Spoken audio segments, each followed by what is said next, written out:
Hello. Hello, everybody. Oh, We did it again. We peaked the audio again. Hello, everybody, and welcome to GamePunx. My name is Ryan, And I'm Ben. and today is a pretty okay day. as far as days have gone, I have had worse and I have had better. So I'm feeling like ready to tackle all the fucking news that we have on the slate. It's been quite a week for news. It's been a stacked week since our last session. It absolutely has. Because I think like the day after we recorded the State of Play shit happened. Yeah. And I remember I went home, watched it, and I just tweeted on, I think I added you or some shit. Or no, you said something about something, and I was like, it's going to be a good podcast episode next week. Oh, yeah. That was the FF16 trailer. Yeah. Yeah, which we will get to, because... Yeah. We are fancy boys who desire a treat. I desire a treat, and I desire a treat called Final Fantasy 16. But, I mean, I guess before we get to the crazy, crazy news segment, which is going to last probably the majority of the episode. Yeah, it's going to be a short week, I feel. Let's just get through the week pretty quickly. I'll start off with me, because I've only played like 3 games, but I've been having a time. So first things first, I'm a weak little baby with no self-control and no impulse control because I ended up buying Super Mario 3D All-Stars. You fool! I'm a fucking hypocrite. And on one hand, yes, as stated last episode, multiple times, I think the way that Nintendo has tackled releasing this game is anti-consumer bullshit. But also they didn't really give you a mad. choice. Like, they literally didn't give you a choice. But once again, I was given no choice. I absolutely wanted this, and the digital purchase was something that was within my means for the week. So it was my big expense for the week. I got it. And I've been enjoying it so far. Now, I've been seeing a lot of posts on the internet, all over Twitter, of people just kind of playing and speaking through their experiences with the game. And I'm seeing like a lot of negativity, I guess, angled towards the emulation and how some of the game is optimized. Uh-oh. And yeah, because I wanted to ask you about this. Okay, so I'll go through it game by game, some of the changes that have been made, because I've played all 3 versions of all the games present on it, and I've played all 3 of these games both on the original console and on this. So we can just talk through it quick. So Nintendo 64, Mario 64. Okay. That game is pretty good. Control-wise, it's pretty untouchable. And it translates pretty closely to the Switch Pro controller. So yeah, I'm overall satisfied with that. How Something is the that I camera love on the C-Stick? It's great. Or is it still like? I mean, it's still have to not jam it, right? it's not a fully accessed camera. Yeah, It's still yeah. They wouldn't do that. Yeah, exactly. Well, it still shifts. That was the one thing I was super curious about, because I was like, are they gonna access the camera? Or is it still gonna be little hits? It's better. No, it's just little incremental movements, because that's how the game is meant to be played, and the game is designed around the camera working that way. Yeah. So yeah, it's all right. That works good. I like that I can play a portable version of Mario 64 that doesn't require me to use the fucking R button for the camera, which is a pain in the fucking ass. It's something that I think that the Mario 64 port on DS, which we will probably end up talking about when we do a Mario episode of Touch Generation. Yeah. I think that is a very admirable port. It is a very good port. In fact, it's punching high above its weight class. But one of the things that I hate the most about it is the touchscreen controlled camera and R button camera. It does not work. And also, playing Mario 64 without an analog stick is torture. Yeah. Does R button just snap the camera back, or is it? It is like rotates it right, rotates it left, and then if you want to adjust the camera with the stylus, the Kingdom Hearts thing. Yeah, it's not great. I'll be honest, it's the worst part of what is an otherwise pretty good port. Yeah. But it's a pretty big part of that port that makes me not like to revisit it. That came out before the little niblets that the DSs have now. Hell yeah, did it ever? Holy shit! It was like one of the first games released for the thing. So yeah, properly not great. But I will have to say, Mario 64 plays great on the Switch. I'm very happy with that. Mario Sunshine, now, this is a game that, to me, feels a lot different playing with the Switch Pro Controller. Firstly, because the Pro Controller does not have context-sensitive buttons the way that the GameCube controller does. Ooh. So for people who don't know, the GameCube controller has context-sensitive trigger buttons, which means that there are kind of 2 levels of intensity you can press on those buttons, and each level does a different thing. So typically in Mario 64, or not Mario 64, in Mario Sunshine on the GameCube, you press the R trigger to shoot FLUDD. And if you press the R trigger down to the first level, it allows you to shoot FLUDD while moving around. And you don't really angle FLUDD when you move around like that. Yeah. However, if you press it all the way down, it allows you to stand still in place and aim FLUDD with the analog stick. But you can't do that on the Pro Controller. You can't do that on the Pro Controller because the Pro Controller does not have context-sensitive triggers. It has instead 2 separate trigger buttons on each direction. Oh, that's weird.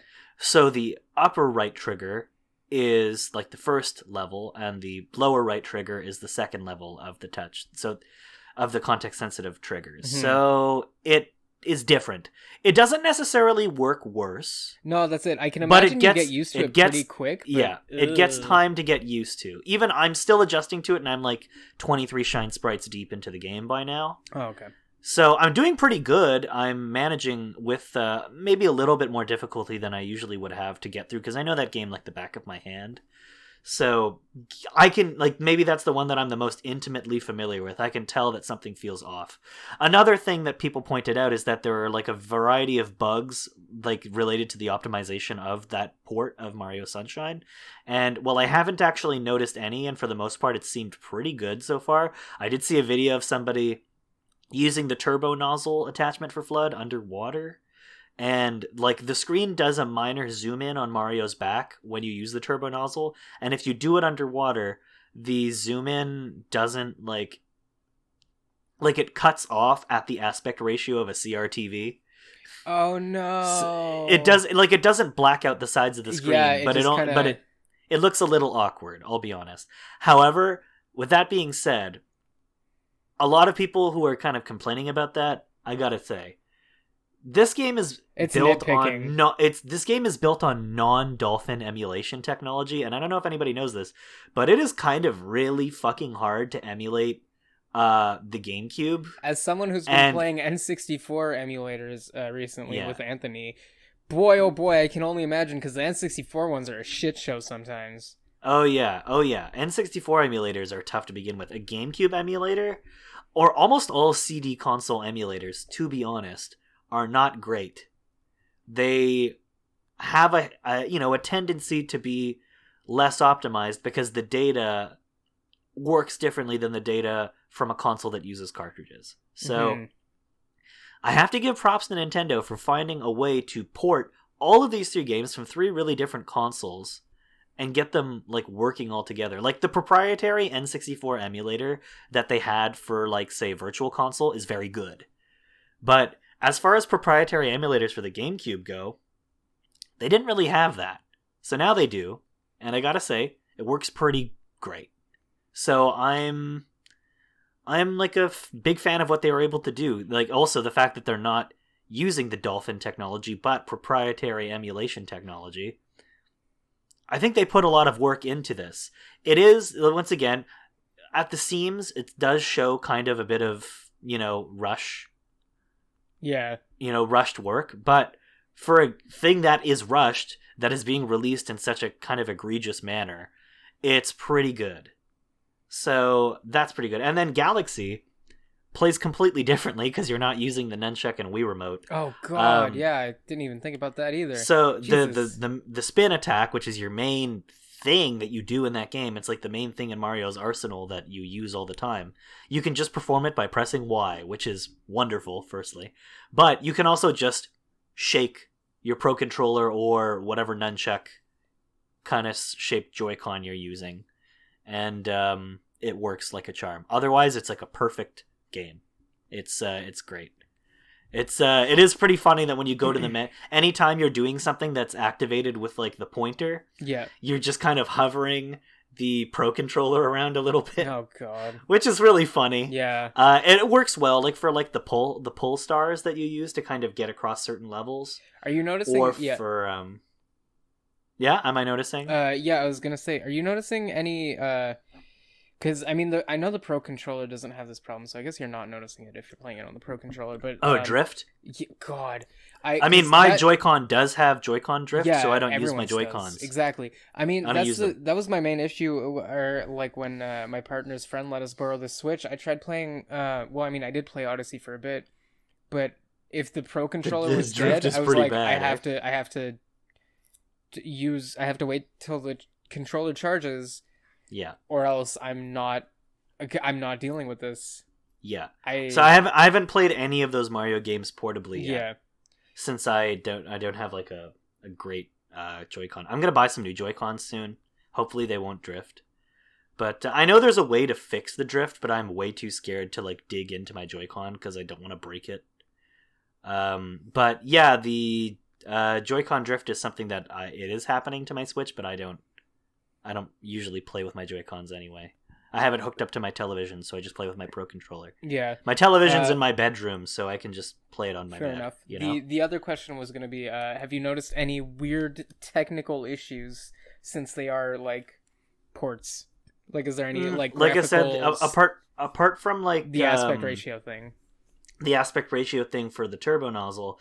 I personally haven't encountered any. It's been pretty good. Cool. In fact, Mario Sunshine, apart from like the weird kind of thing with the buttons that I'm trying to get used to, is like, I don't know, it looks very good. Yeah. I'm shocked. I mean, I'm playing on a 720p television. I imagine they're up-resed, right? They are definitely up-resed, and they are like, you know, made to fit the aspect ratio of an HD television. Yeah. They all look very good on the TV. The aspect ratio looks great.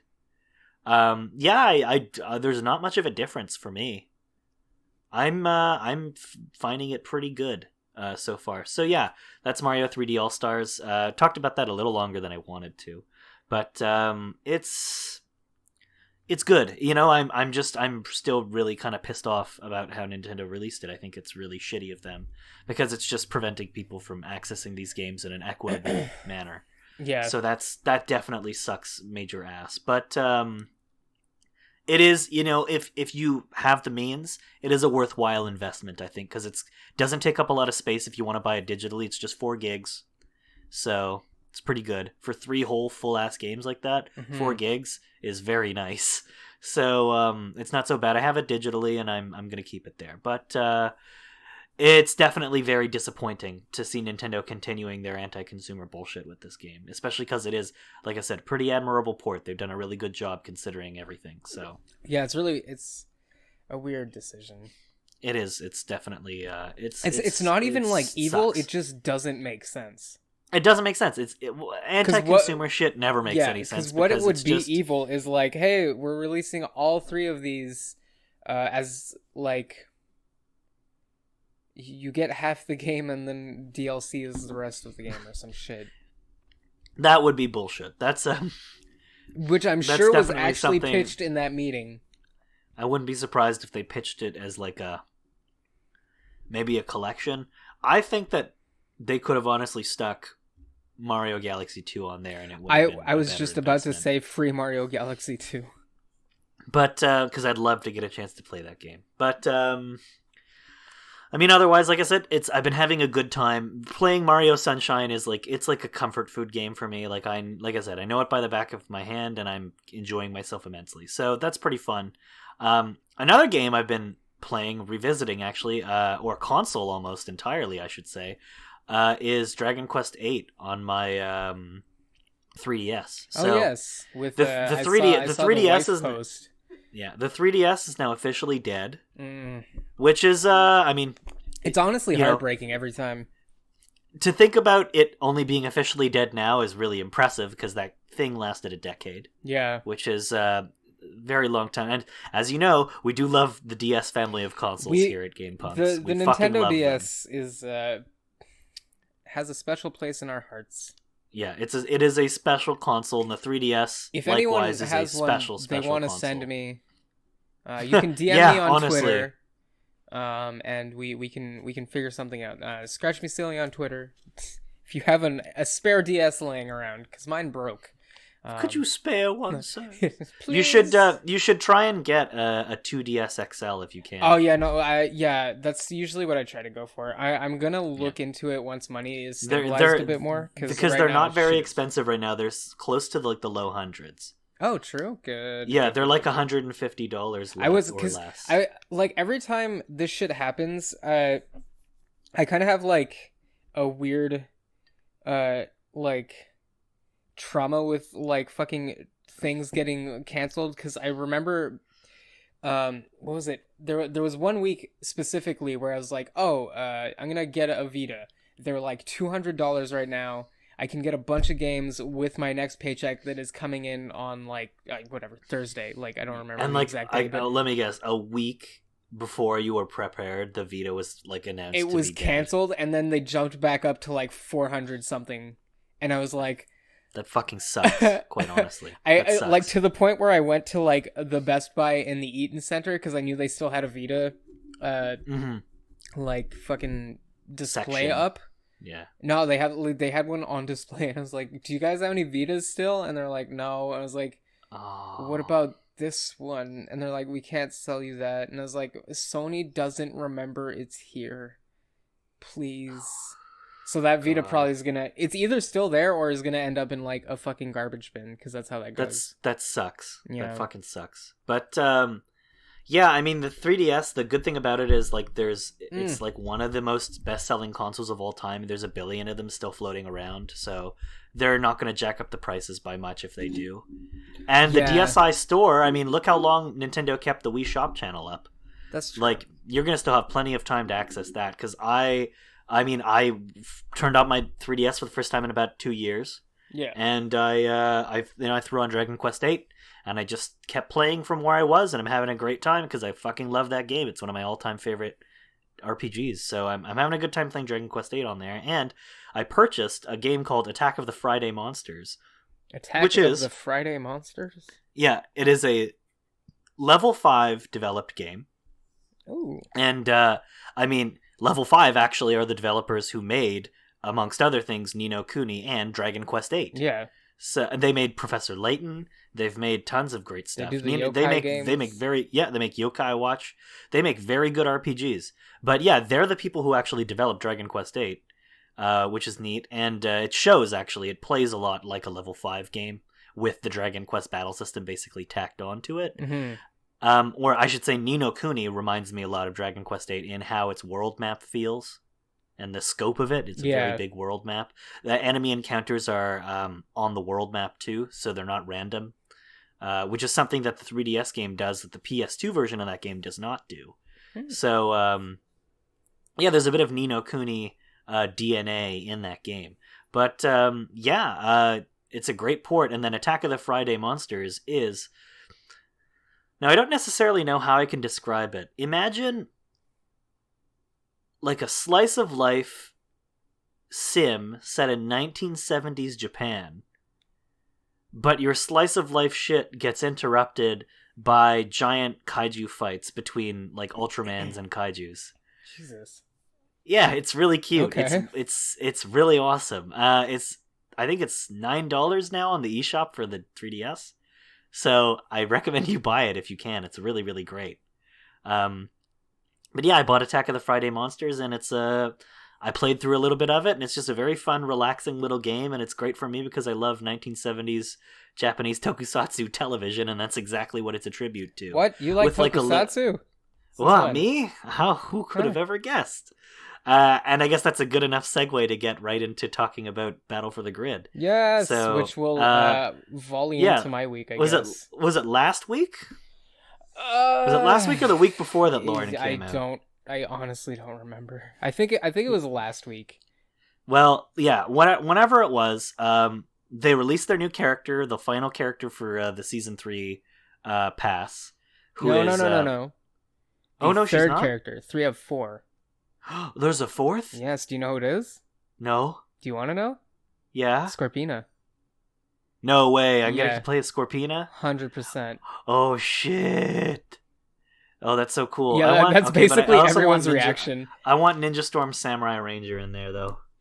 I'm very excited for season 4 because Battle for the Grid made a tweet. I think it was right before Lauren came out. It was like, how would you feel if the Street Fighter Cross Power Rangers showed up? Oh, and yes, I was like, I heard about that. Yeah, I got a little wet thinking about that, I'll be honest. Ooh. Nut button hit. Ooh. But Lauren was released. So the third character for the season 3 pass, then 3 of 4. And if you don't know anything about Lauren Shiba from the show, I don't. She is not actually the main Red Ranger for that season. She comes in at the very end in a twist because throughout most of the season, her brother Jaden is the Red Ranger, but Jaden is actually just kind of there to be like her retainer and to take her place.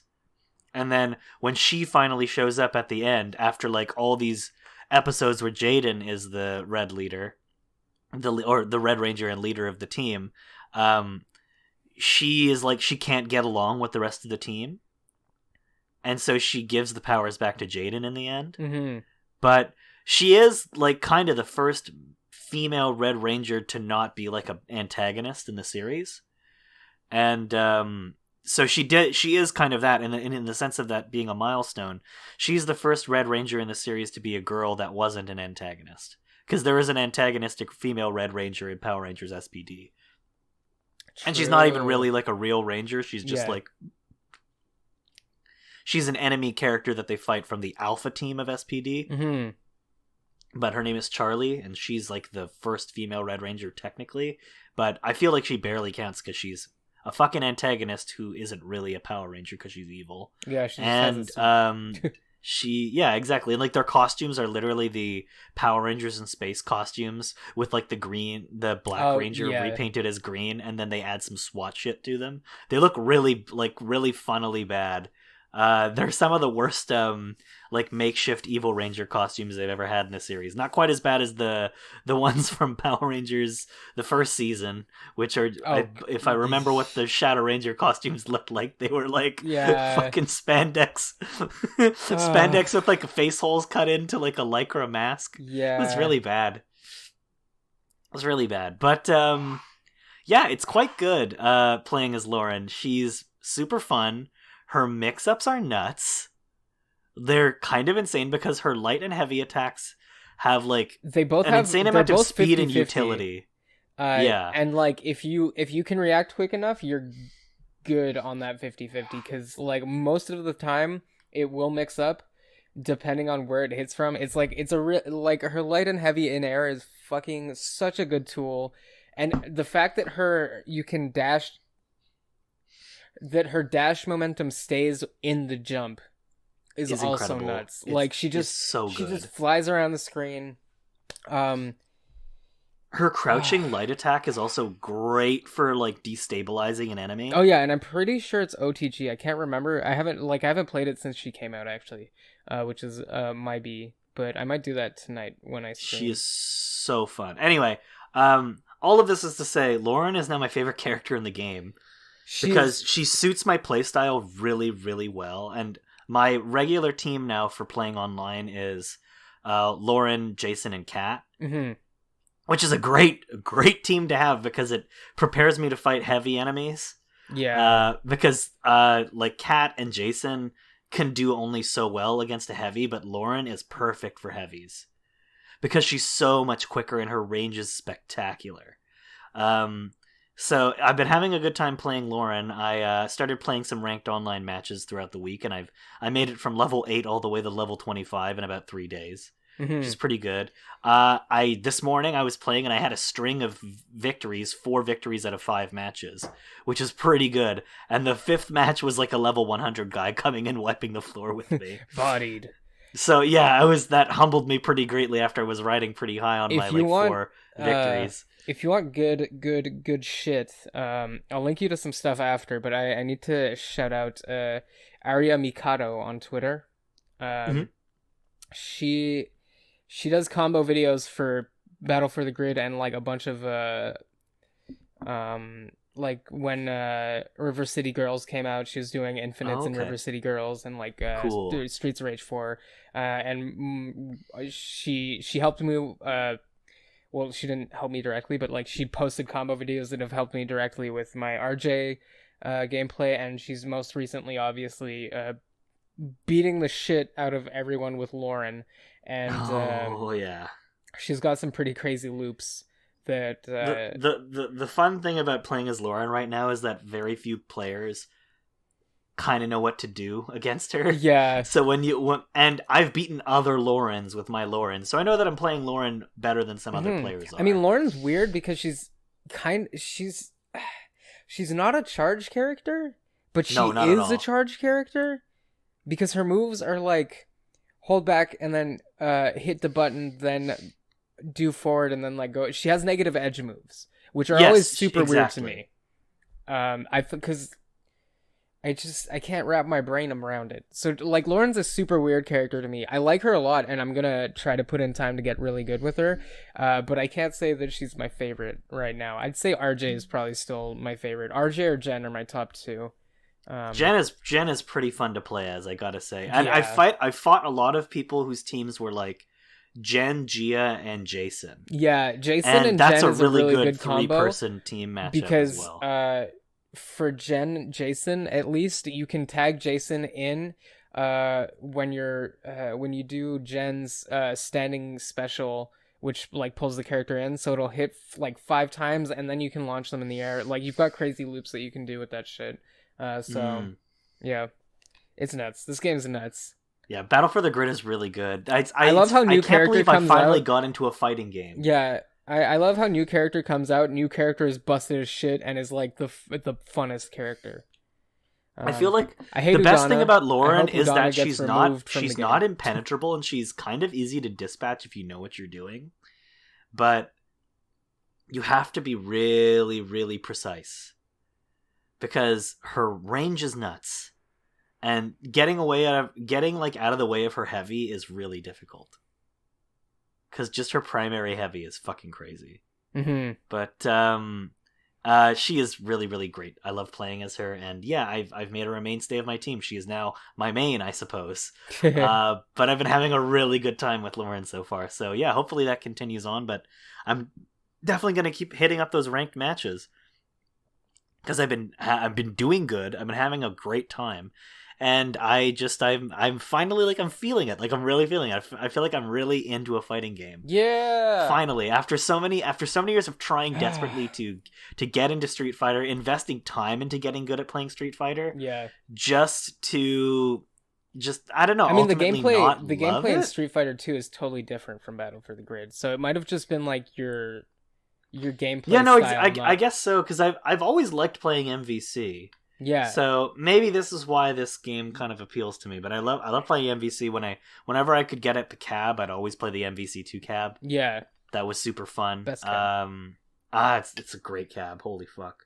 But that is the way to play that game, by the way. If you haven't played MVC2 in the cabinet, if you ever can, do it. It's so fun. They used to have one hanging out in they have one at the AMC forum. Yeah, no, that was Marvel 1. Oh, they had a Marvel 1 there, you're right. Yeah. I know because when I was the messenger, I'd go on standby all the time, and if I was near there, I'd be like, well, time to go play some fucking Marvel, baby. But the most recent one I found in Montreal, at least, is at Arcade Bar. They have a MVC2 cab, just straight up. Perfect. They also have the Sonic fucking Rollerball game. Oh god, I want to play that so I know, bad. I have to go. Sega Sonic the Hedgehog. Yeah. We have to go and play that one day. Yeah. Get fucking hammered and play Sega Sonic the Hedgehog. God, can we with the beat fucking it? trackball? Probably. That is a hard ass game.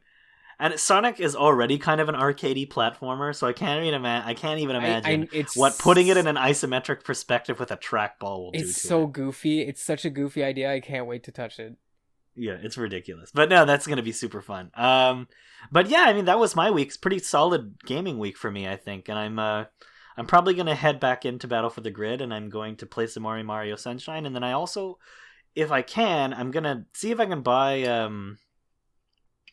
a couple of other things on the 3DS eShop and see what I can get through there. Yeah. Because a lot of shit on there is pretty cheap.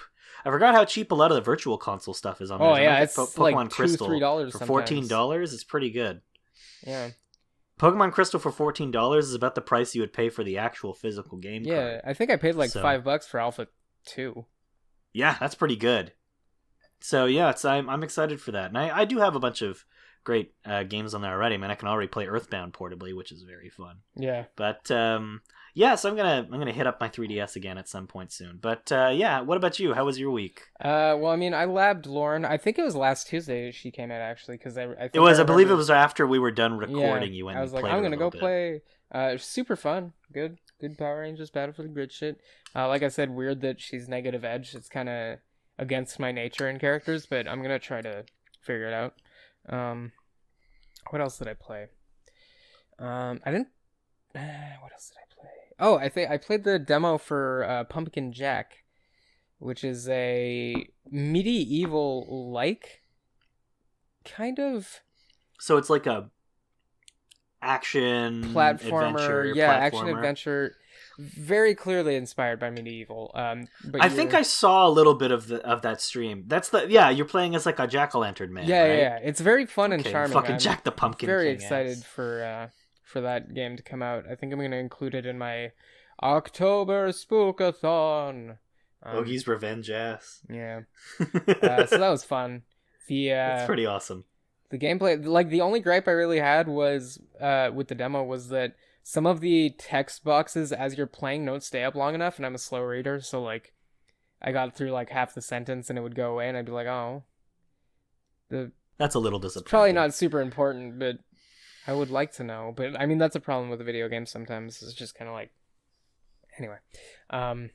And the fact that the ending was super flaccid of the demo, which is fine. I mean, like, okay, they probably just didn't know where to cut off, but like it was just like you do a boss fight and then you get a weapon, and I think it ended.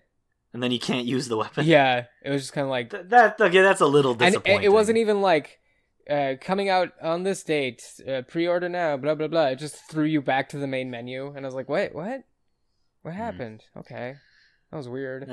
That hits a little weird. Time to go play some Lauren. There we go. And what else did I play? I played Under Night for the first time. Okay, I don't know what Under Night is. You're gonna have to explain this. Under Night in Birth is an anime fighter made by French Bread, the people who made Melty Blood, and published by Arc System Works, the people who... Oh, okay, it's an Arc Sys published game. Yeah, who are ruling the fighting game community right now. Yeah, I mean... well, I mean, yes and no, but anyway, whatever. Netcode. I was gonna say netcode, right? What about that netcode though? Battle for the Grid, good netcode. Good netcode, by the way. Good, amazing netcode for a game that costs fucking $25. Yeah, it's just like ridiculously. Anyway, but Under Night in Birth is fun. All the characters seem really charming and cute. I'm gonna be doing. What's the general aesthetic for this game? Anime. Oh, just straight up anime. Anime.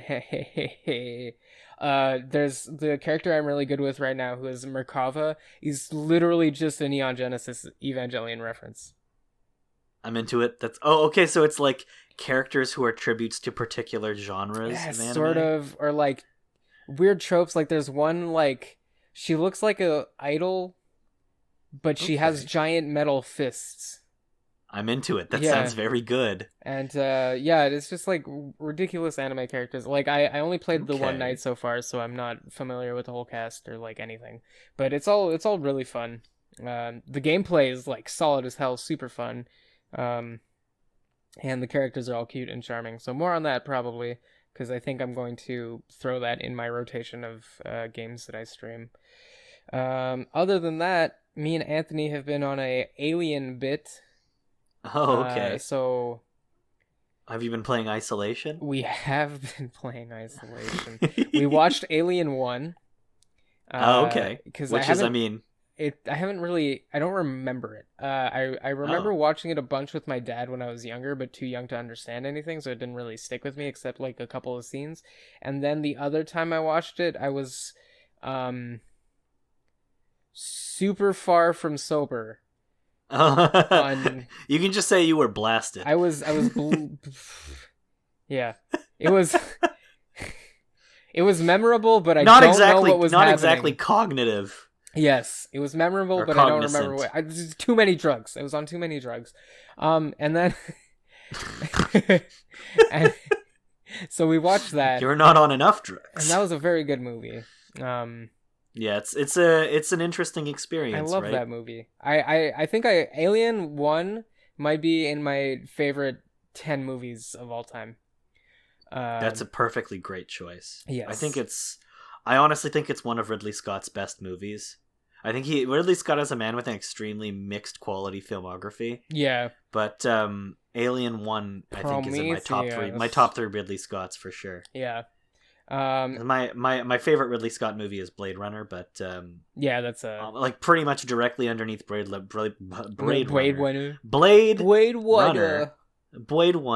Pretty much directly underneath Blade Runner would be Alien 1. I think that is kind of an untouchable masterpiece of a film. It's so good. Everything holds up so good. Like cinematography wise, like the amount of like it is using your budget to the utmost of I don't know. Like I mean comparing the way that it envisions space to like maybe a Star Trek movie from that era or a Star Wars. It's much more Star rustic. Wars, I suppose. Well, it's hard sci-fi. Unlike, and I mean, Star Trek is hard sci-fi, but it's a different flavor of sci-fi. Yeah, it's like fantasy sci-fi. Yeah, whereas that's Star Wars. Star Trek is definitely hard sci-fi, but it's very like a positive collectivist view of the future versus Alien being gay space communism. Like, yes. Yeah, Alien is just like space capitalism. Yeah, horrible space capitalism. And that's made abundantly clear in Aliens, which we also watched literally yesterday, after playing a bit of Isolation. I'm not going to talk about Isolation all too much right now, because I haven't finished it yet, and I'm going to be streaming it in October. Isolation is a genuinely terrifying game. It's a genuinely terrifying game with a lot of hilarious fucking bugs. I think it reminds me the most of the first Alien. If anything. Yeah. Well, I mean, that was the intent. 100% was the intent. And they do an amazing job. Honestly, the crew who worked on Alien Isolation, short of the hilarious bugs, which I will make abundantly clear in my stream, because I know where they all are now. Bugs and like little weird goofy things, like the man floating in space. Who was just kind of there in space, yeah. The best thing about the man floating in space is at one point the space station detaches and is spinning, and me and Anthony were like, do you think he's still there? I was like, he's definitely tethered to the space station. Anthony was like, no, there's no way. And like, since it's dark, you can't really see anything, but then he just passes in front of a planet and he's still laying down, and we were like, yeah. It was hilarious. Oh my fucking god. So yeah, I'm gonna find all that shit on stream so that I can make it pretty good. A good thing. But yeah, that game is really amazing. The atmosphere in that game is untouchable. I would say it's probably one of the more like immersive survival like horror games. I'd say in terms of survival horror games that have come out recently that are first person, like that kind of like immersive. The helpless survival horror, right? Because you can only do so much for the alien. You can distract it, or you can hit it with the flamethrower, and it doesn't die. It is a juggernaut. It will continue coming after you. It doesn't die. It's scared of the flamethrower, and then is like, and then comes back and is like, I'm pissed now. Anyway, I'm mad. Aliens was also very good. I really like the pacing and everything. The only problem I really had with it is I feel like it suffered from the success of Alien. Where they tried to do everything a little bit bigger, and for the time it was probably it's a really super nice. different kind of sequel, right? Because it's a James Cameron. Yeah, movie. James Cameron is Aliens also, but that's what I mean. I think it was trying to follow up and be like that, but better and bigger, and I think it kind of suffered from that personally. Yeah, I think pivoting it to more towards an action movie as opposed to kind of that pensive sci-fi horror of the first one. And that's the thing. It does make the movie weaker in a sense. It takes away some of what made the first one special. I wouldn't say weaker. I'd say just different enough that it's like almost it could be a different thing. But I mean, like there's this is not taking anything away from Aliens. Obviously, I still loved it. I'm just saying it's a great movie. Yeah. I think it was a little big for its britches, especially looking at it now in 2020, where I do feel like when I look at Aliens, like in hindsight, as like knowing the direction of the franchise, the amount of references I understand now is insane. I feel like Aliens maybe did more damage to the franchise than they could have kind of anticipated, because later movies in the series, or later movies utilizing the xenomorphs, with the exception of like Prometheus and the most recent Alien movie, Covenant, would like try to kind of recapture the action kind of vibe as opposed to really going for the horror. Yeah. Which is why like Alien Resurrection is so bad to me. Yeah, like I mean, we're working Alien our way 4. Through all of them right now. Oh, that movie is shot like a music video and has like just a bunch of fucking no talent ass actors in it who are just getting picked off one by one like it's a slasher movie. It's so boring. Yeah, it's a boring. I really wish that they had stuck to proper horror. Well, I mean, like atmospheric horror for the series, which is kind of like not what Ridley Scott's doing with it either, because he's doing more this kind of like philosophical, existential horror stuff with it that I don't like either. Yeah, because I'm not a big Prometheus fan at all. No, Prometheus honestly was horrible. I don't love it. I think Prometheus is an intelligent movie, and I see the direction it's kind of trying to go for, but it's far too ambitious for its own good, and I think like the script is very stupid. I do hate Ancient Aliens shit too, I'll be honest. I just hate that kind of like ancient astronaut theory bullshit. It's so dumb to me. Mm-hmm. I find it annoying. So yeah, I mean, the direction the Alien franchise went in, I think it pivoted mostly because of Aliens, which is such a great movie and a really fun movie, but like ultimately I wonder sometimes if it did more damage than good. Yeah. I'm gonna go to the bathroom real quick before I continue. All right. on my. And then we'll hit the news. Hello. And we're back. So yes. You said you had two more things. Yes, two more things, real quick. Jesus, what were they? Yeah. So I'm gonna be doing all 8 of the movies with Anthony. So okay. This will be my review forum for that when that happens. Sure thing. I'm gonna go deeper into Alien and Aliens, my actual thoughts of the whole movie next week when I unpack a little more. Absolutely. And yeah, we're gonna be doing that, like probably about a movie a week.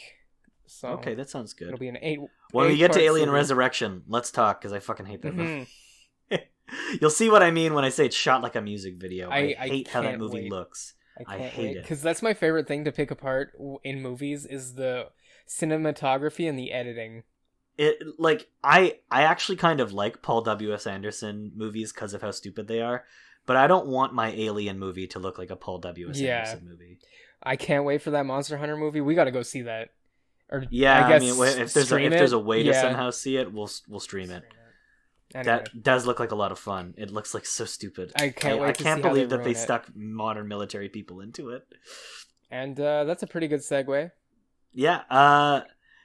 So Monster Hunter, I guess, was one of the first things that we can talk about. Yes. So it's been a big news week, and amongst the many announcements, Nintendo announced that there are 2 new Monster Hunter games coming out for the Switch. One of them is a Monster Hunter Stories 2, which is good for the people who enjoy that. That Monster Hunter Stories is really interesting because it's the games in which like you're not hunting the monsters, but you're befriending them. Yeah, it's the Pokemon. And they've got kind of a slice of life Pokemon kind of vibe to them. Yeah, and there's an anime to go with it or something. I know it was a manga too or something. I don't know. But it's not pretty the cute. Part of the Monster Hunter series that interests me the most. So I've always kind of been like, I'm really glad that other people are enjoying Monster Hunters in another way. But it is an interesting game, I think. Here's what I found. Oh god. Sorry, my Google turned on for some reason. Oh, that's odd. But yeah, I think Monster Hunter Stories it's a perfect Nintendo game, that's for sure. Yeah, that's the thing. And then to get Monster Hunter on the Switch not just one, but Monster Hunter Rise, a Switch exclusive Monster Hunter game. Which I need to go into detail on because there's some shit in this. Mainly Go off, bud. It being running on the RE engine, which is A, amazing, and B, boy, do we need a Switch Pro. Yeah. Because I'm not playing a Monster Hunter game. I believe it seems like that's probably going to come. Yeah, it has to. The announcement of Monster Hunter Rise is the announcements of the the Switch Pro. It's there's no way. There's no way. Yeah. No, it has to be happening at least at some point, and I mean I welcome it.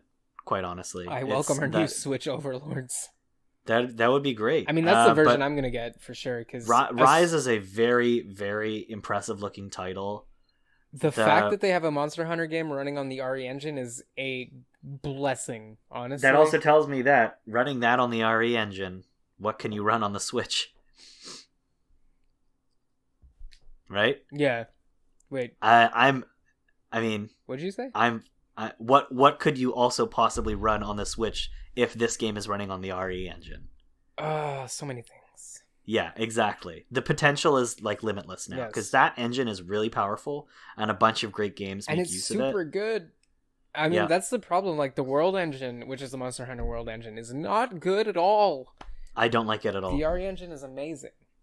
So the fact that this runs on RE, I think Capcom is just going to streamline RE engine and get rid of World MT frameworks or whatever.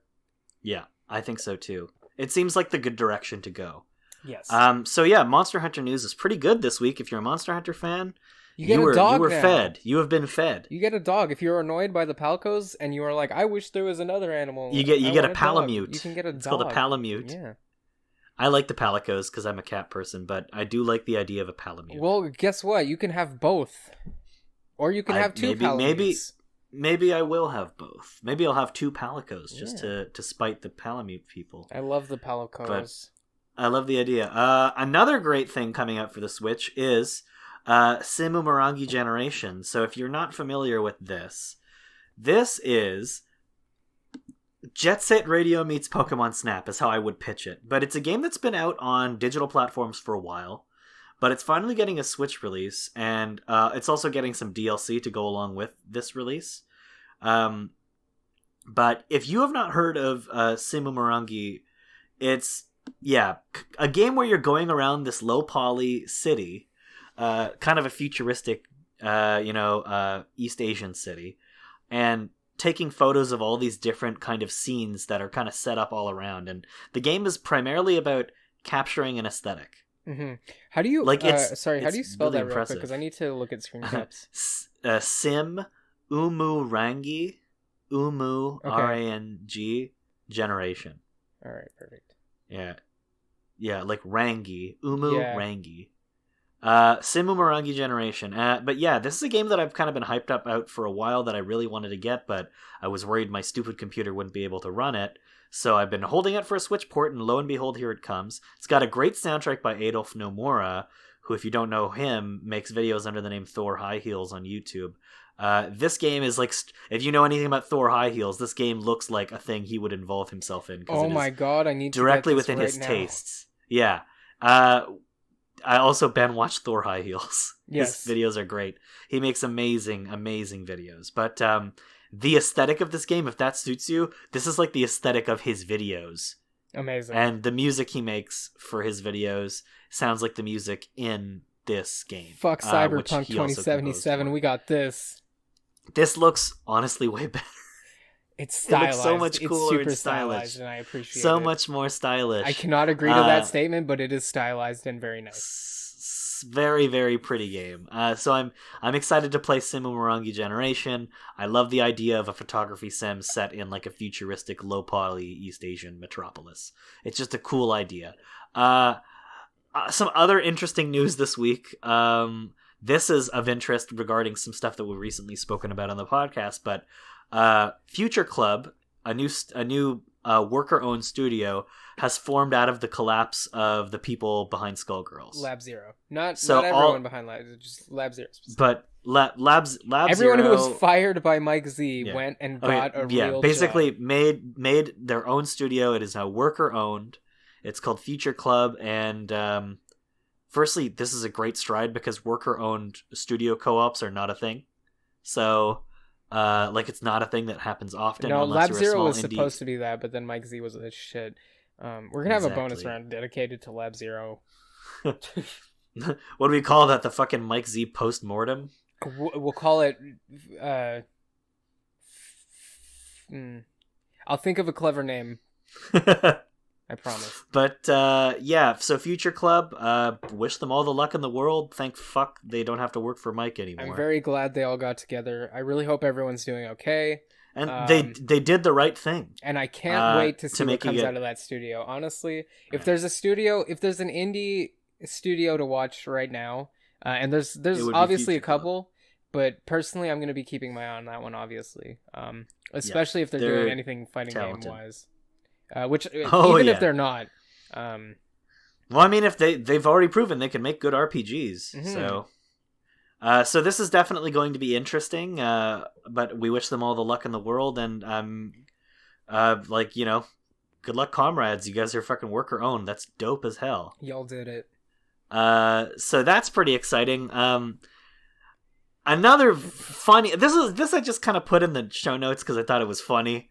But Michel Ansel, who is one of the lead guys at Ubisoft for a long time, he's the creator of Rayman. Michel Ansel? And Beyond. Yeah, Michel Ansel. Yeah. He also created Beyond Good and Evil. Well, he's leaving the gaming industry after a 30-year career. Oh yeah. He's decided to chase his passion of owning a wildlife sanctuary. Oh no. Which is who gives a shit? I don't think Michel Ansel has made a good game in a very long time. That explains a lot about Beyond Good and Evil, though. Yeah, it also makes me laugh because Beyond Good and Evil, that shit ain't happening. Beyond Good and Evil 2, that is just never coming out. Yeah, that game that was announced, 4 years ago now? Yeah, I was still living with Connor. Let's be honest, Fatal that game doesn't exist. That game doesn't, and it's not coming. It's not coming. Good thing that Beyond Good and Evil 1 had such a good, clean-cut ending. Yeah, and absolutely, definitely didn't sequel bait ever. What cliffhanger? No, perfectly. Oh my god. So that's really funny. It's like Michel Ansel decided he's going to go live with the lions and monkeys out in the wildlife sanctuary. What about Beyond Good and Evil 2? Hey, fuck a dead game. Fuck that game. I'm not working on that anymore. But, so I have to laugh. I have to laugh. And pissing on them. Piss on the monkeys. Instead of pissing on my fans, I'm going to go piss on some apes now. Goodbye. But it is. I'm French. Don't worry. But you tell that fuck was his name? Michel Ansel. No. Hold on. Because what? God, he does 500 Days of Summer. The actor. Oh, Joseph Gordon-Levitt. Yeah, Joseph Gordon. You tell that Joseph Gordon-Levitt that I don't want his fans work anymore. Oh my god. Do you remember that when Joseph Gordon-Levitt was like, we're gonna outsource for free work, send your art and music Beyond Good and Evil, might bro. be put in the game. Bro. Yeah, that game's not coming out. That sucks because I feel like Joseph Gordon-Levitt means well with that, but it's just this. Hit Record is a really interesting company, and I think he does a lot of cool stuff with it. But yeah, it's definitely that was a misstep and a misfire for him. You'll get paid in exposure. My favorite thing. I love how exposure pays my bills. I love how I can cite exposure on my fucking receipts for therapy. Oh wow, thanks. I got paid in exposure, so I couldn't pay my rent, so now I am exposed to the elements. But so Michel Ansel, I mean, goodbye and good riddance, dude. Weird move. Go hang out with your fucking animals. I really wanted to play Beyond Good and Evil too, but wrong timeline, I guess. Let's be honest. Even if it had come out, it wouldn't have been that good. No, one wasn't really all that good. No, I don't think. I think one is a bit of an overrated game, quite frankly. A lot of people talk about it with a great amount of praise, but I think it has aged like milk. Yeah, frankly. Well, I mean, as someone who played it a year or two ago, yes, Can confirm. It is aged like milk. So that game is not coming out. Au revoir, Michel Ansel. And in another interesting kind of development, so there was a big. I guess we can start talking about the state of play stuff. Oh God! Wait, because there were a couple of big announcements that came up. Hold on, we should do the Microsoft thing first. I think. You want to start with that? Yeah, all right, I want to end on the state of play because at least that'll be a fun note. All right, so the Not big that this isn't really a bad note. This is neither fun nor unfun. There's some layers here, but anyway, Microsoft bought ZeniMax for $7.5 billion. Which is an insane, like, supervillain amount of money. That's enough to give everyone on the planet like $2 each. Yeah, that is some. I don't even know what to call that. Bill Gates money, honestly, is what that is. Yeah, it's just. But that is an inordinate amount of cash. It is unimaginable. You could kind of disgusting that much money even exists. Yeah. But I mean, it makes no, it doesn't make sense. Anyway, Microsoft purchased ZeniMax. If you guys don't know who they are, they own Bethesda. Yes. So Microsoft now owns Bethesda. A lot of people came out saying this is a bad thing. I don't really think it is a bad thing because Bethesda and ZeniMax especially have never been the most consumer-friendly or good people company. Now, I'm inclined to agree with the sentiment there because specifically I think, ZeniMax and, I mean, Bethesda just in particular, you're going to need a lot more hands if you want to count on your fingers how many times Bethesda has fucked up and done some anti-consumer shit. Yeah. I mean, the Fallout 76 laugh train goes on. Oh God, right? I'm pretty sure there's still news stories. We've just stopped. I think it's just too easy at this point. But, the horse is dead. The continuing story of Fallout 76 Stop! is failure. It's already dead.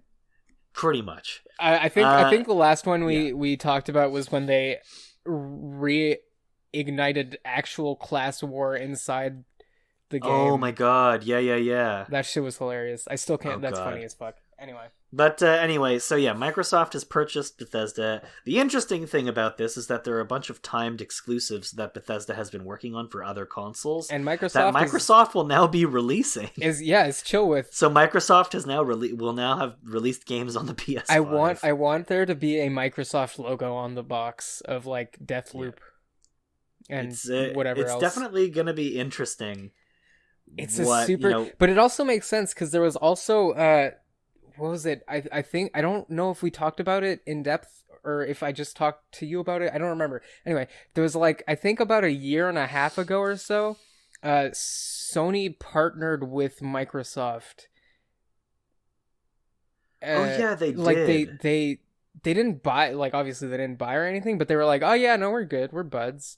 So and Microsoft and Nintendo have a notoriously good working relationship because they've done a lot of stuff in the past together to kind of help one another out. Yeah, that's the thing. Like Microsoft's being kind of like playing all the fields, honestly. And yeah, it's an interesting kind of time for these big companies because they're all kind of gearing up to release a lot of new stuff. Yeah.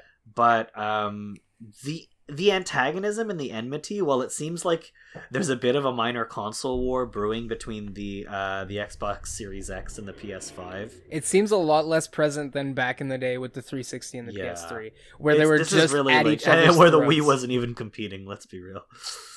Yeah, there was like a different with the Nintendo's Blue Ocean. It was a consoles different like universe. That and the DS. It was really like a different thing. But like the dichotomy of are you Xbox 360 or PS3 seems like it's kind of going away, and that's a good thing for the industry. Firstly, that's because people aren't being less. It's not that companies are less competitive, but they're less antagonistic towards one another. And I mean, console exclusion sucks. It just sucks. Killer Instinct is probably one of the best fighting games ever, and you can't play it if you don't have an Xbox One or a PC. Yeah, and that's bullshit, quite frankly, because it's a really great game. So, Yeah, this is an interesting kind of thing. Time will tell whether or not this is ultimately a bad move. I mean, God but... Coward even came out and said this doesn't meet Microsoft. Like, he was like, what was it that we're still doing multi-platform games. There will probably be some Microsoft exclusive ones in there, but I mean, like Fallout is. Was that when they were looking on Starfield? Like, Fallout's who cares if never going to be. Exclusive? Yeah, I mean, Fallout's never going to be an exclusive thing. No. Elder Scrolls can't. Like those, I think those two in the contract, it's probably negotiated that like we cannot have this be an exclusive thing. Yeah. And if it does especially that's considering how well wild. Skyrim did on the Switch, they're probably going to want to try and find a way to put the next Elder Scrolls game on a Nintendo console. Yeah.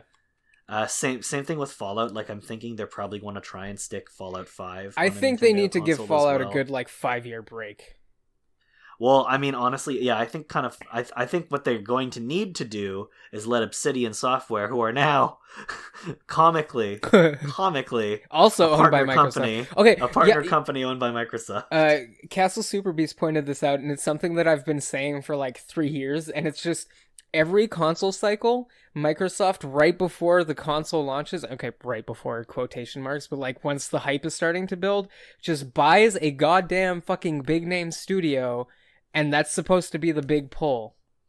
And this is exactly what's happening. Because there was Obsidian, I believe, last year. And Rare. And yeah, Rare the year before. And then before that, I think Rare was probably the first one. So it's like Rare, and then, God, Obsidian. Yeah, Rare, Obsidian, and now which is honestly one of the biggest mistakes Nintendo has ever made, not fully purchasing Rare. It was just because Shigeru Miyamoto had a thing against them personally. Mm-hmm. Which is, I think, a very petty reason to not do that, because, you know, regardless of whether or not me or you are big Rare fans, Rare were like an asset to have. Yeah. And Nintendo really missed an opportunity there to have and then a great studio permanently in it. Like, they could have been, like, making games for the GameCube alongside Retro, you know? Yeah. That would have been pretty great. I think having Rare on the side of Nintendo during the GameCube would have helped the GameCube a little bit. Did you watch Matt McMuscle's What PS2, Happened with Nuts and Bolts? Oh my god, yeah. The part where he's talking about how Nuts and Bolts at the beginning was supposed to be just a remake of Banjo 1. Oh god. And how they were like, "Oh, we don't think that'll sell super well." It's like, "Oh no, it would have been the best thing ever." Cuz I mean, like, we've talked a lot of shit about Rare and how they're kind of an overhyped studio, but Banjo is one of my favorites. Regardless of anything I've said. No, to be fair, like, imagine playing a good version of Click Clock Wood. That forces me to imagine playing a good version of, like, a Banjo game. True. But it's just like, what could have been, you know? That's such a hot, mean take. Banjo games are good. I like Banjo and Kazooie better than Mario 64. I'll say that right now. You know what? That's kind of a fair opinion to have, but I'm also just like, I don't like Banjo. That's fair. Why you hate like Stupid Bird? I don't care for that.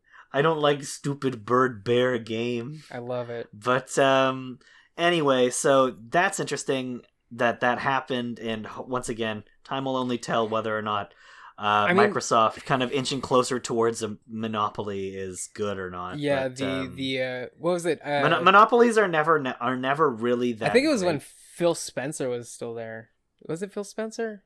Yeah. Yeah, Phil Spencer was like, "We're trying to do the everything box." Well, I mean, which would be nice. They're inching ever closer to an everything box. That's what Steam was supposed to be. Yeah, and it basically is, save for like Nintendo. Yeah, pretty much. But yeah, I guess we'll see. But that's an interesting bit of news. Now to kind of end on something really fun and just kind of full of fucking hype. State of play. What order are we doing this in? Hold on. We gotta figure. We're ending. You know what? Could I start with the fucking Hogwarts game because it's bad? Yes. No. I was gonna say we're gonna start with Hogwarts. Yeah. So there's some fucking Hogwarts game coming out. Some Harry Potter ass game called Hogwarts Legacy. Coming out, it's Avalanche Software is producing it, who are a good studio that make good games, and I don't know what to say except it is very, very funny to me that like their attempt. J.K. Rowling is like publicity poison at this point. Everybody knows this. Everybody knows why. So because she's a big Warner Brothers Studios has made like a big effort to distance Hogwarts Legacy from Rowling, but it's really laughable because firstly, most people maybe aren't 100% aware of this, but she has complete licensing rights to her work. Yeah, like so she is going to make a buttload of cash. It's super funny because the headlines for the clickbait articles are always J.K. Rowling not involved with development of blah blah blah. It's like, of course not. She doesn't know how to make video games. You know what she is involved with though? Getting Harry the fucking Potter bucks. Money from it. Yeah, they're gonna fucking like.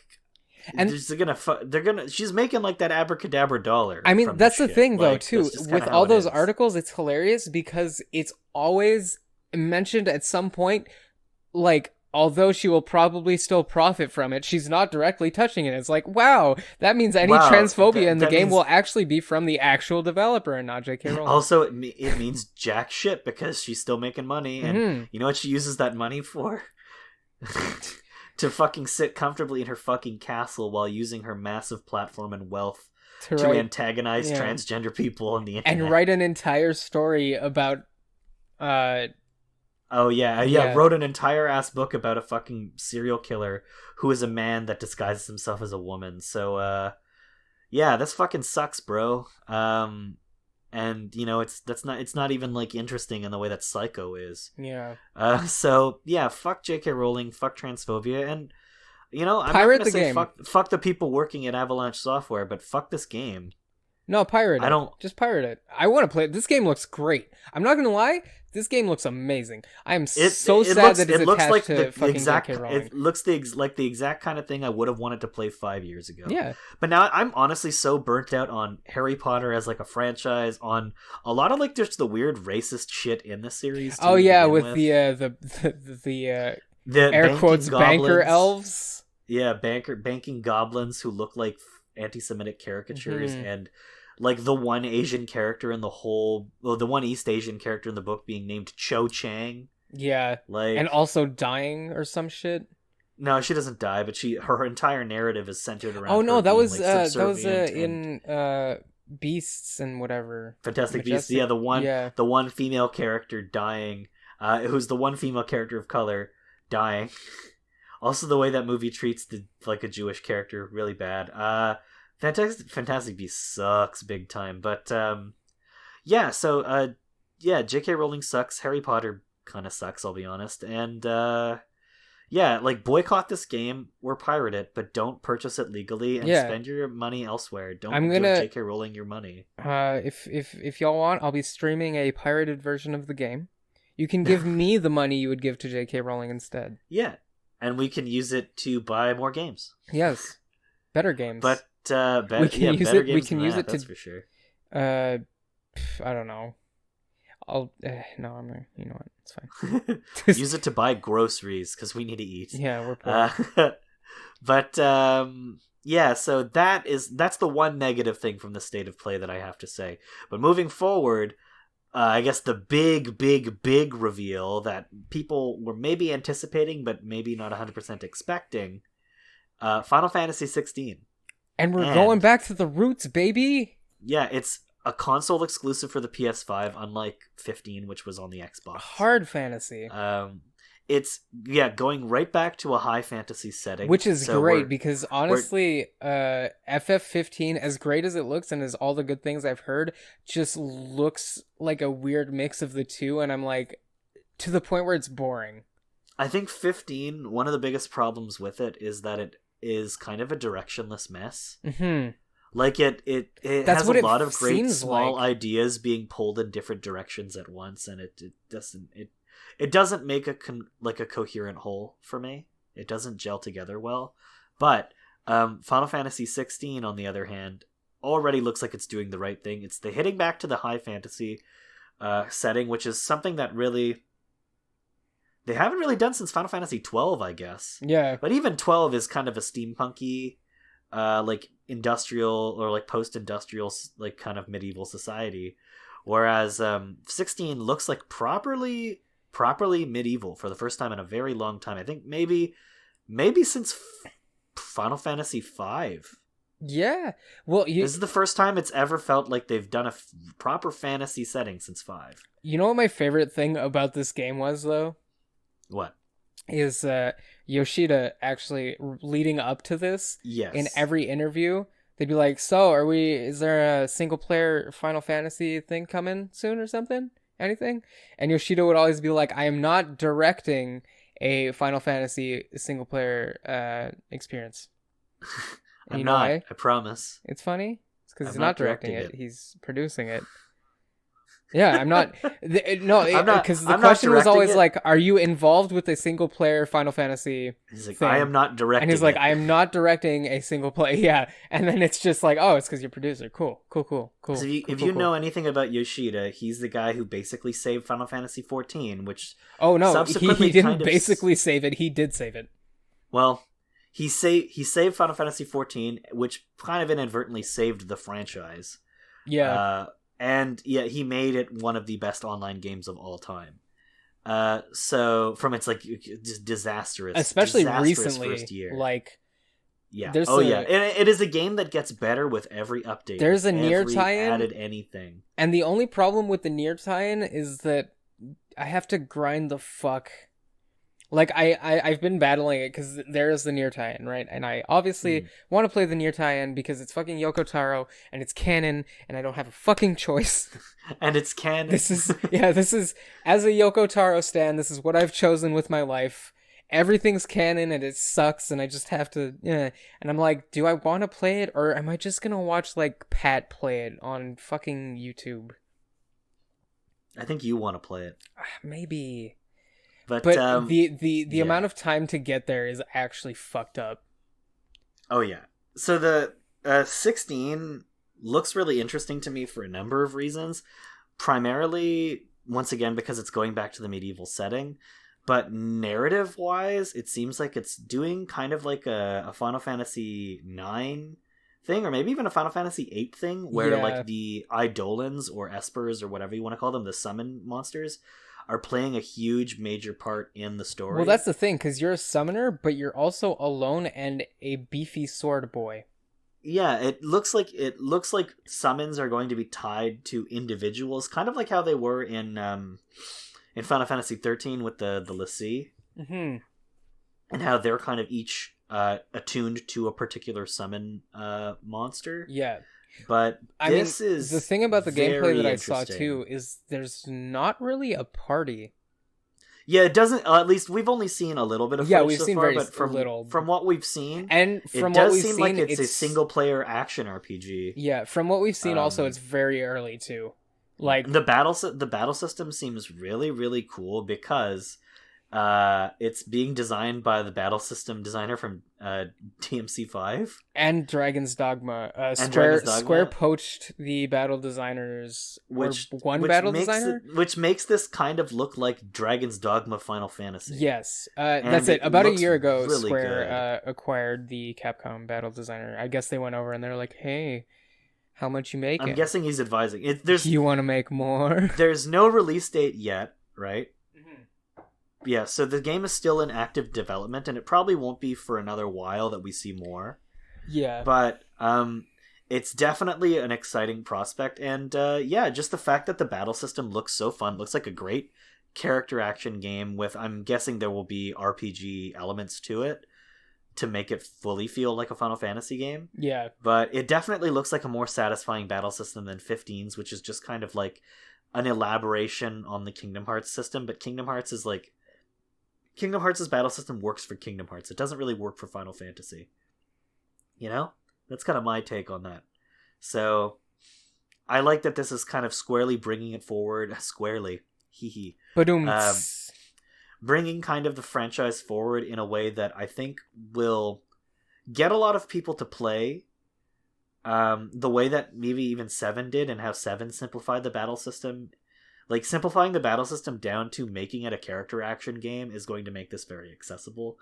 And I love Final Fantasy, and I'll love it in any iteration I want, and a lot of people will be mad at me for hating that, but Final Fantasy has gone through a billion battle systems. But the worst Final Fantasy games aren't necessarily bad because of their battle systems, you know? Yeah. Final Fantasy XII is one of the best games in the series, and that battle system, nothing like any other. There's no other game in the series that has that battle system. Is that the fucking, the line one? Yeah. Yeah. Fucking weird. It's I really remember fun playing when you that get as the a hang of child, and it was weird. When you get into the hang of that battle system, it is excellent. Oh, yeah, no, it's really good. But I just remember being like, this is strange. It's different. Yeah. It's very different. But, so Final Fantasy 16 looks really exciting, and I honestly can't wait to play it. Me neither. And, I mean, speaking of DMC... Oh, yes. We've the got... thing everyone kind of knew was going to happen, but didn't really think it was going to take this long. Yeah. We are getting and also, DMC for the PS5. Like, this is good, but also shit. Because we're getting DMC 5 Special Edition. It's coming with Virgil. Probably some other stuff they didn't show yet. I really hope so, because if not, it's going to be a really I think there will be underwhelming more than Special just Edition. Virgil. But God, what is it called? I'm just gonna call it the I don't remember what the exact name is for it, but the Hyrule Warriors mode, where there's like the Muso mode. Yeah, the Muso mode, where there's a billion enemies on screen. That looks great.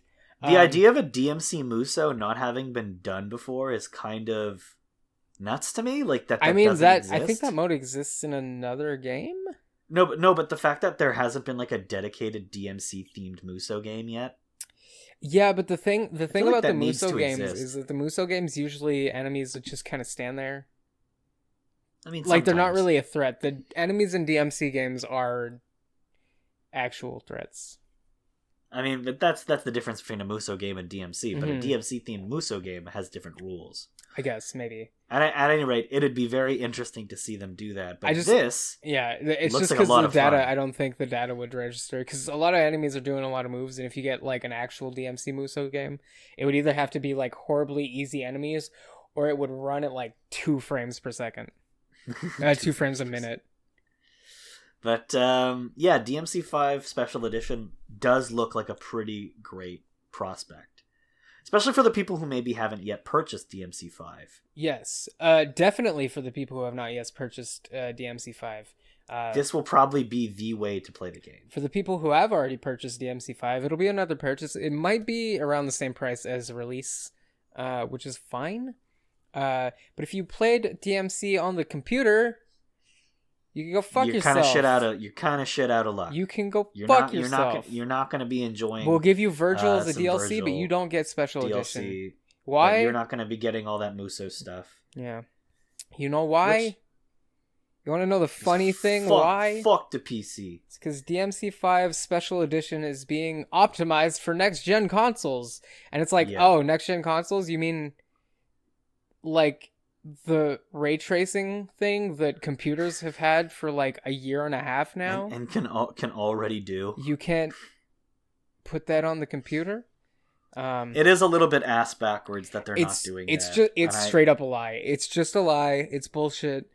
And I'm very upset by it, because I clearly, if you haven't figured it out by now, own DMC5 on the computer, and would like an upgrade pack instead. And not just the virtual DLC, pretty nice. because I want everything, right? Like, I want it all. So yeah, it's extremely frustrating and kind of like a damper on the announcement, because the announcer could have been pretty fucking hype. Yeah. But you know what is fucking hype? Absolutely hype. The most hype fucking thing ever, actually. I don't know. Can you tell me about it? How many souls? Goddamn demon souls. How many souls does it cost? Damn. Did you bust a nut or did you bust a soul? I literally shit 50 bricks. So the Demon Souls trailer that they released for State of Play, it was fucking insanity. It's incredible. I wasn't even streaming it. I wasn't even streaming it when I saw this trailer, and I was like, "What the fuck? What the fuck? Why does it look so good?" The initial announcement for the Demon Souls remake, I'll be honest, didn't impress me that much because I kind of didn't love the direction they were taking the game aesthetically. Yes. However, boy, were you wrong. I have been proven very wrong. The best part about the trailer, this game looks fucking amazing. My favorite thing about the trailer, and I've watched it like 30 times now. No fucking joke. I've watched it 30 times because I'm so excited for this. Okay. So the best thing is it starts it out in a cutscene, right? So you're like, oh yeah, this looks pretty good. But it is clearly a cutscene, whatever. And then the gameplay starts, and you're like, what the fuck? What is? Oh, the animation, like the animation on enemies, the animation on your character, everything is just so good and beautiful. It's very impressive. It is the best looking game that I've seen. I'm gonna say it is the best looking game.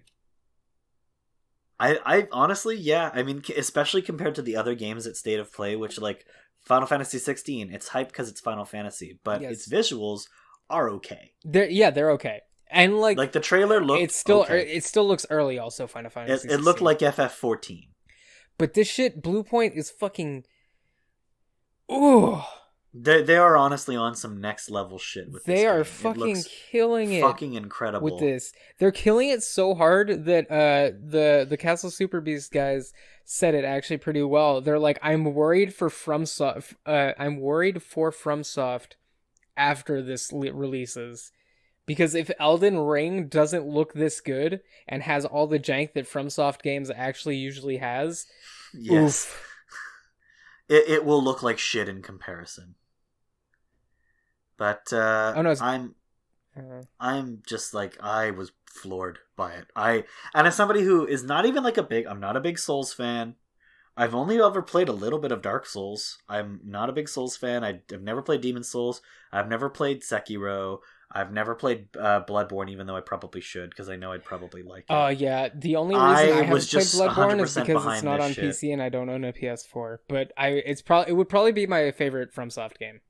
I am 100% behind like the direction Bluepoint is taking Demon Souls. This looks so fucking impressive. I don't think I've ever seen a game that looked like this. I know, it's literally ridiculous. And like I'm wondering, like, is this what it felt like for people when they first saw like Mario moving around in a 3D space? Maybe it almost feels like that big of a game changer for me visually. It's literally, I was just like jaw dropped, speechless, just saying what the fuck over and over again. Like, this honestly feels like the good. best looking game since the introduction of the fucking Z axis to like gameplay. Yeah, it's and just the frame rate is smooth. There's no load times. He goes through a fucking fog door and it's seamless. For the first boss, the really impressive thing too is like, these are the same people who did the Shadow of the Colossus remake, which was also fucking immaculate. Yeah, beautiful looking game. Do you know anything else about Blue Point's history? Not much. You want the funniest? What's the big funny? Let me hear this. PlayStation All-Stars Battle Royale. No way. Yes. No. You want to know what's even funnier? No. That game has amazing netcode. That is really funny. It's super funny. When PlayStation All-Stars Battle Royale has better netcode than Street Fighter V. They also did the Metal Gear Solid HD collection, which is a bit of a... I mean, it was good, but it's just like, yeah. Blue Point. Blue Point seemed to have a knack for doing this. Demon Souls... I don't even know what to say. I mean, they even have it just looks incredible. Even as a like flex, they have the shot of the dragon blowing on the bridge, and the frame rate doesn't go to shit. It doesn't go down to 5 frames per second. It stays at a solid like, I think the trailer's in 30. There's a 60. The trailer isn't 30, but there is a 64K one going around though, and it stays amazing. Holy shit. So this is gearing up to look like a pretty interesting generation of games. Yeah. If Bluepoint is playing on this level, like, then other studios need to, start kind of playing 4D chess along with them. Oh boy. Because this is some shit, let me tell you. They I don't think I've ever been this impressed with like an initial reveal trailer. the last time I was this impressed with visuals thing was the PS5 demo that the Summer Gamescom shit did that I streamed for a bit. I don't remember. Oh yes. Like it's not an actual game, but it was just like, here's all the assets that you can load at once, and like the lighting is super fucking insane and shit. And then she like dives through all the shit, and I was like, if this is actually running on a PS5, that's fucking insanity. And then this is just like, wow, this is a real game. This is This is going to be really good. Hopefully it lives up to the very high expectations it set for itself, but I can't imagine it wouldn't. Especially since that was actual gameplay. Yeah, which is a lot of thing that most trailers are usually lacking. Considering how good their Shadow of the Colossus remake was, I have faith that they're gonna pull this shit off. Like, I mean, the best thing too was like, this trailer did what basically everyone just wants trailers to do right now, which is cutscene, intro. Oh, is this game? Gameplay. Oh my god, it's gameplay. The gameplay is amazing. And then you put this next to something like when the gameplay is the most impressive thing in your trailer, you got a good thing. Yeah, and then you put this next to something like Godfall, which I'm like, I've never been more underwhelmed for a game. Like this oversaturated, the hits don't feel like Godfall is a weird thing. It's either gonna be the worst thing ever or pretty good. But they're hyping it up too I'm definitely thinking it's going to be mediocre, and it's going to disappoint everybody with its mediocrity. But I can imagine. I'm that's so besides the point. Demon's Souls looks fucking great. Demon's Souls is amazing. I guess that's kind of it for all the news that we've gone through, and we could kind of set it off here for tonight. But thank you guys for having a listen. If you want to check us out on social media, I'm Nouveau Art Punk on everything. You can find me on Twitter and on Instagram and also on Letterboxd under Nouveau Art Punk if you want to read my movie reviews. I just watched Borat recently. Oh no! And I wrote a little bit about Borat. I really do. That movie holds up quite well, by the way. Yes. It's got some problematic elements to it, but as like a satirical examination of post 9/11 America, it's kind of perfect. So yeah, you can follow me at Nouveau Art Punk on everything, and I don't do the streams, but Ben, you do the streams. Where can people watch you do the streams? You can watch me stream Tuesdays, Wednesdays, and Fridays over at twitch.tv/scratchmesilly. Scratch me silly. I'm also Scratch Me Silly on basically everything, Twitter, Instagram. I think my Facebook URL is also Scratch Me Silly, but don't add me because I'll reject it anyway. And don't add me on the Zucker book. Yeah. You can follow me on Twitter. You follow me on Instagram. Follow me on Twitch. I've got big spooky plans coming in October for my streams. We're gonna put the fighting games on the sideline for a bit, but not too long. I will still be streaming fighting games, but they will be themed fighting games. There is one specifically that I will be kicking off October with, and I hope that it runs okay. I'm hoping that it gets patched enough. Okay. If you know, you know. If you don't you'll find out. Then you know. Also, I have recently just put up my first ever actually fully edited video on YouTube, so I'm going to start just doing that, like making best of videos instead of uploading my entire archives, because the archives sometimes can be kind of boring. Well, they can be long and... Yeah, like, because that's the thing. You know. The video I uploaded was a 5-hour stream, and it's now condensed to a nice, hilarious, condensed 1 hour and 9 minutes. That's perfect. Yeah. That's very, very good. And so things are coming. Things are happening. I will announce more on the October Spookathon in probably next week, actually. It's happening soon, folks. Yep. It's going to be fun. I mean, it's going to be October. Yeah. Very soon, which is a weird feeling. This year was... For the year that has lasted a million years. Strange. Yeah, it's been a weird year for time. I really don't feel like the summer happened. It's a bit odd.